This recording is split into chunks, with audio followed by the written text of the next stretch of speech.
Hello, my friends, and welcome back to the Morning Mindset. It's time for you and for me to get our minds aligned with the truth of God. I want to ask you to be thinking about a certain word as we are going through our passage today, and that word is generosity.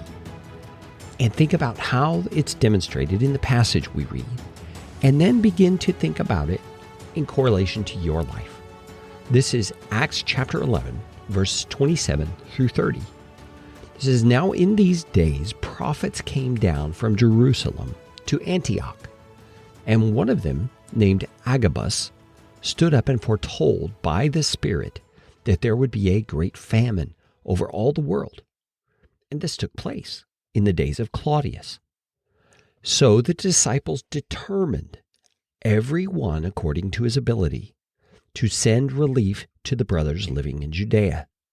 And they did so, sending it to the elders by the hand of Barnabas and Saul." Now that's a pretty simple little account of something that took place, but it's got some supernatural twist to it in a couple of ways. Number one, this prophet Agabus stood up and foretold by the Holy Spirit that there would be a famine coming. And so that's supernatural twist number one. They get revelation about something that's coming so that they can prepare. But notice what preparation they make. They don't start hoarding things. They don't start just gathering things for their own use. They think outwardly. They think in a generous way toward those in the land of Judea. Now, we're not quite sure why Judea. Maybe they had some sense that it was going to be a worse famine there than it was where they were. So it says that they determined, every one according to his ability, to send relief to the believers who were living in Judea. And they did so. And they sent this gift that they had gathered. Now, friends, here's the other supernatural twist to what happened here.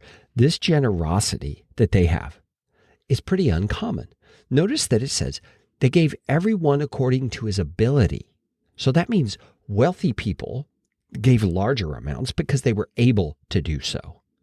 But it also means people who were not wealthy or people who were perhaps even struggling themselves gave, but did so in proportion to what they had to give. And you see, generosity is not about the overall dollar amount.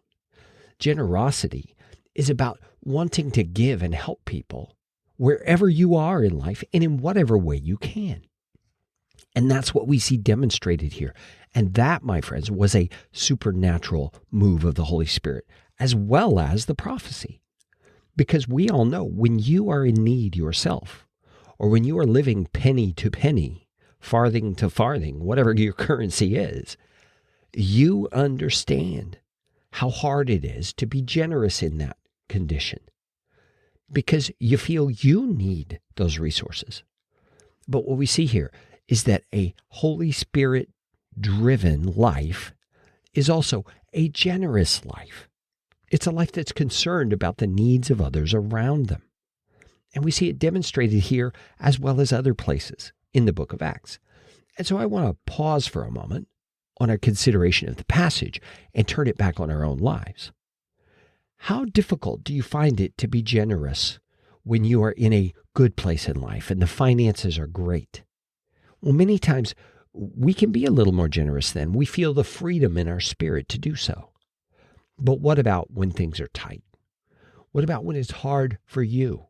Do you find yourself able to be generous? And don't think about giving lots of money. Think about doing what the disciples here did. Everyone giving according to his ability for the sake of sending relief to someone else. My friends, we have a great opportunity to do this through the website that my wife and I have been able to develop called Not a Needy Person. Now, please hear me clearly here. This is not something to line our pockets. We don't get a penny from Not a Needy Person. Everything that's given is used either to support the administrative functions of the website and the costs of that, or 99% to go to the people whose needs you see represented on the website. You can go to notaneedyperson.org and you'll see people who have lost their jobs because of COVID. You'll see people who are in recovery who are in need. You'll see many situations there, and we've already met many needs and have many more to go.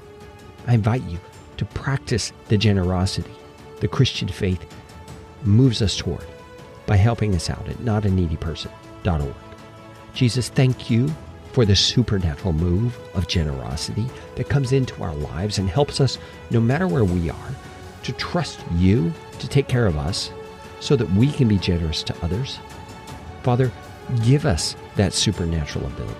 Give us that supernatural bent in our spirits that our attitudes will be ones of generosity to other believers.